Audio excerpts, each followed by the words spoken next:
सरकार ने क्या कहा कि हम एयरपोर्ट बेचेंगे, तो इसमें कोई बीच का रास्ता है? इन्होंने कहा कि हम ट्रेन बेचेंगे, इसमें कुछ बीच का रास्ता है? आप क्या चाहते हैं कि हमारे आने वाली पीढ़ी उसका भविष्य हम बेच दें? नमस्कार, मैं प्रियंका, आप देख रहे हैं BCS न्यूज़। जैसा कि आप देख सकते हैं किसान आंदोलन, हमारे साथ है पंकज जी। तो उन्हीं से प्रधानमंत्री जी ने मन की जो बात कही है उसमें वार्तालाप के लिए कहा है। प्रधानमंत्री जी को पता होना चाहिए, मन की बात अपनी बीवी से किया जाता है। जसोदाबेन जी से किया होता तो आज पोता-पोती में खेल रहे होते हैं ना। क्या होता है मन की बात? किसानों से काम की बात की जाती है। कि आप समझिए, प्रधानमंत्री जी जो नारा बराबर देते हैं कि हमने किसानों के सम्मान में किसान स्मृति योजना दिया, तो 6,000 रुपये सालाना दिया, यानी 500 रुपये महीना दिया। 500 रुपये महीने में अगर किसी व्यक्ति के परिवार में 5 सदस्य हैं तो 100 रुपया महीना हुआ। 100 रुपया महीना के हिसाब से 3.5 रुपया पर डे हुआ। तो प्रधानमंत्री जी, क्या यही मन की बात होती है? आप 3.5 रुपया प्रतिदिन के हिसाब से किसानों को देकर किसान चाय पिएगा, किसान कपड़े लेंगे, किसान अपने बच्चों की फीस भरेंगे, या प्रधानमंत्री द्वारा जो डकैती डाली गई है, पॉकेटमारी की गई है किसानों के पॉकेट पर, घरों में जो डकैती डाली गई उसका बड़ा न्यारा होगा? आप समझिए, 85 रुपया प्रति कुंटल MSP बढ़ाते हैं, यानी 85 पैसा बढ़ा दिए, और हम पर पेट्रोल डीजल के दाम में 40 से 50 रुपये का इजाफा हो गया। तो हमारी आय दुगुनी कैसे होगी? तो प्रधानमंत्री जी किसान स्मृति योजना, आप उसको ये कह सकते हैं कि मछली मारने के लिए जो बंसी खेलते हैं तो चारा डालते हैं। तो प्रधानमंत्री जी ने कृषि स्मृति योजना के नाम पर जो किसानों की पॉकेटमारी करी है, जो किसानों के घर में डकैती की है, लूट मचाई है, उस पर पर्दा डालने का है किसान स्मृति योजना। नहीं, अब बात उठता है कि जब 5 जून को कोरोना आपदा से देश जूझ रहा, तो प्रधानमंत्री जी को ऐसी कौन सी आग लगी थी, ऐसी क्या मजबूरी थी जो प्रधानमंत्री जी जहां कोरोना आपदा में लोगों के जनमानस के हितैषी काम करने थे, तो देश लूटने वाली कानून लाए। आप समझिए, सीधा सा फिगर है। ये अपने गुरु जो RSS के रॉयल सीक्रेट सर्विस वाले के गुरु थे, MS गोवलकर, उसकी किताब है we are our nationhood.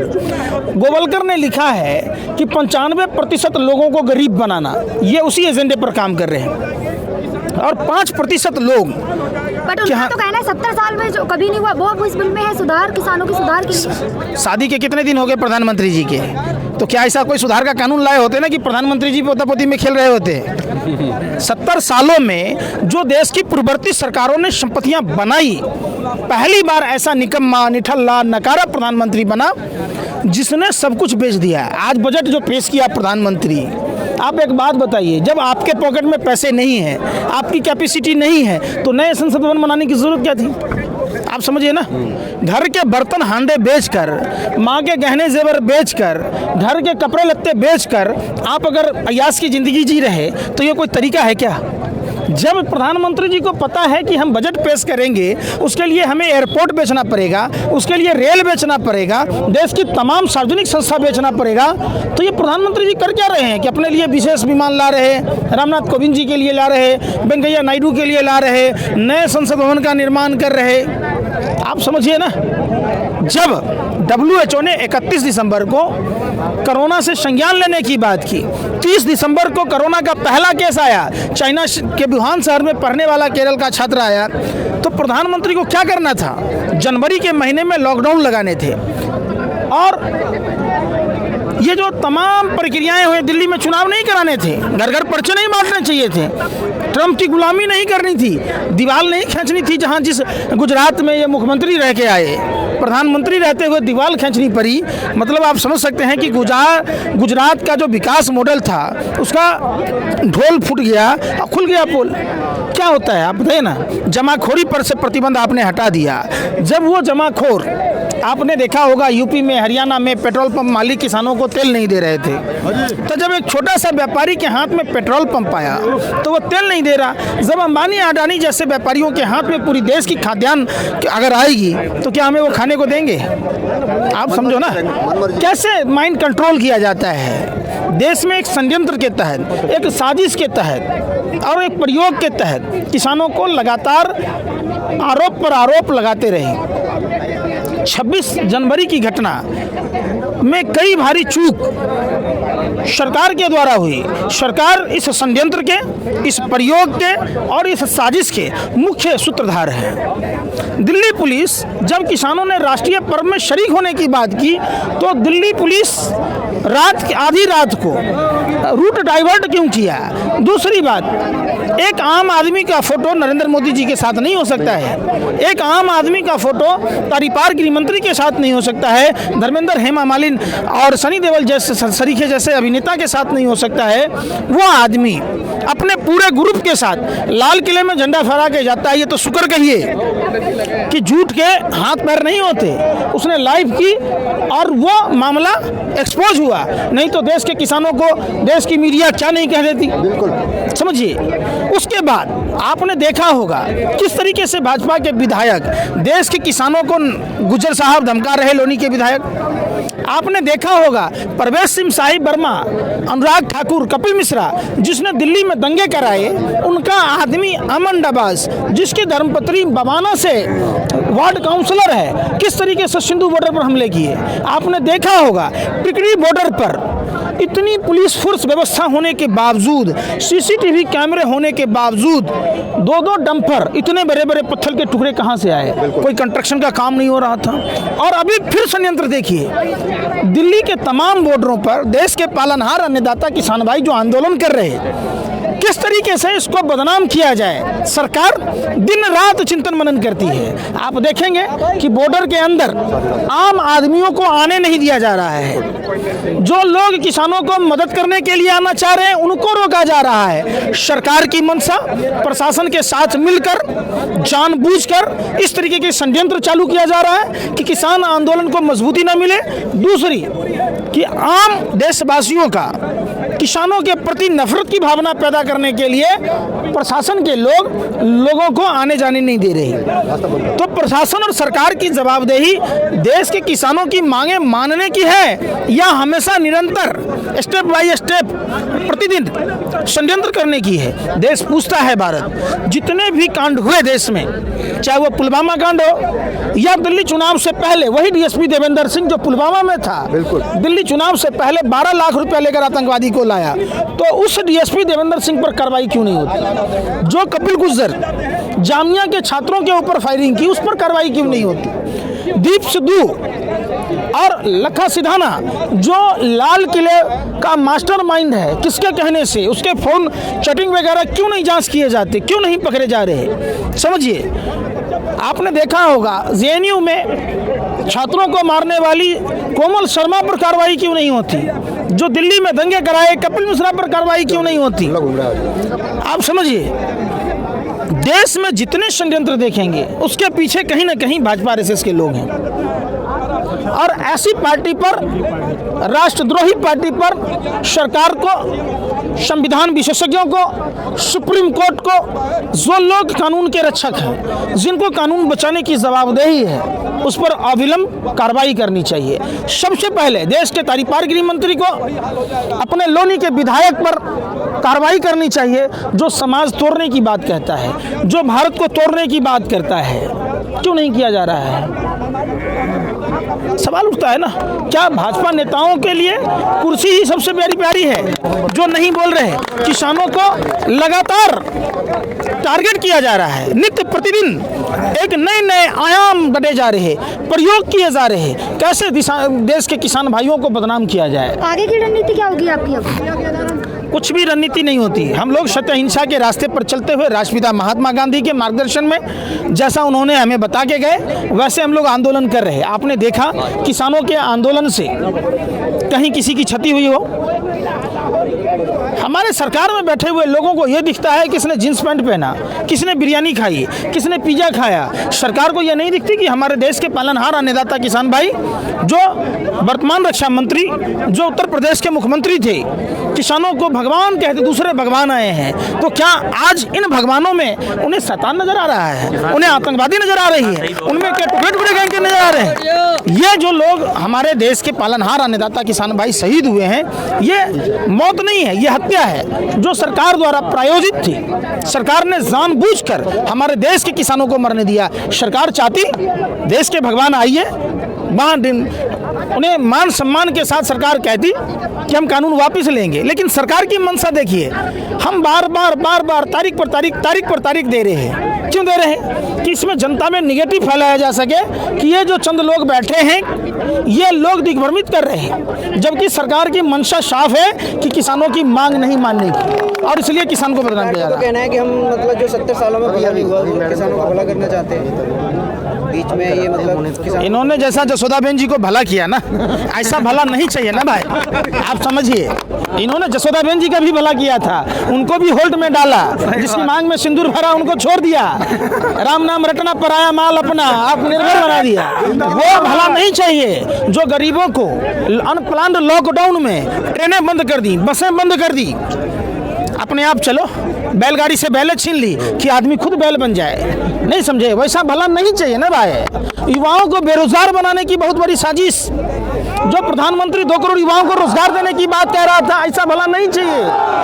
UP के बंदायूं में बहन मनीषा के साथ हाथरस में जो दरिंदगी हुई, पुलिस 18 दिन तक कंप्लेन दर्ज नहीं की, ऐसा भला नहीं चाहिए, आप समझिए। अरुणाचल में चाइना गांव बसा लिया, ऐसा भला नहीं चाहिए। हमारे भारत माँ के वीर सपूतों को शहीद करवा दिया, उसके नाम पर वोट मांग ली, उसकी जांच तक नहीं कराई, ऐसा भला नहीं चाहिए। हर साल हर सांसद को 5 गांव आदर्श बनाने थे, ऐसा भलाई नहीं बना, ऐसा भलाई नहीं चाहिए। काला धन की बात कर रहे थे, ऐसा भलाई नहीं चाहिए। आप बताइए कोई भी भलाई जो जनता को स्वीकार्य हो। नोटबंदी जैसी भलाई नहीं चाहिए, जीएसटी जैसी भलाई नहीं चाहिए। राम मंदिर तो बनवा दिया ना, राम मंदिर था क्या? राम मंदिर आप एक बात बताइए, बहुत है मंदिर तो यही खाली पड़े, मंदिर तो यही खाली, मंदिर बनाना किसका काम है? नहीं, गाँव में तो मंदिर खाली आप समझिए, आप समझिए राम मंदिर किसने बनाया? विवाद होता अरे सुन तो लीजिए, पत्रकारिता करते हैं कि भाजपा आईटी सेल की तरह उनकी दलाली कर रहे हैं। किसने मंदिर के पक्ष में फैसला दिया? प्रधानमंत्री जी सुप्रीम कोर्ट के जज हैं, 5 खंडपीठ, जिनको सांप बिच्छू पकड़ने नहीं आता है, जिनका काम सांप बिच्छू पकड़ना था, बालू का नाच दिखाने वाले, रस्सी को सांप बनाने वाले, मंजन बेचने वाले को देश की सत्ता दीजिएगा, तब ना बांग्लादेश से हम पीछे हो गए। ये नहीं दिख रहा है आपके। फिर सुन तो लीजिए ना, आपके पिताजी माताजी ने अपना पेट काट के आपको पढ़ाया है ना, आपकी शादी होगी तो आपके बच्चे के क्या करोगे? रोजगार नहीं मिलेगा आपको, तो आप बताओ, आने वाली नस्लें हिंदुस्तान की खराब हो रही है, आपको नहीं दिख रहा?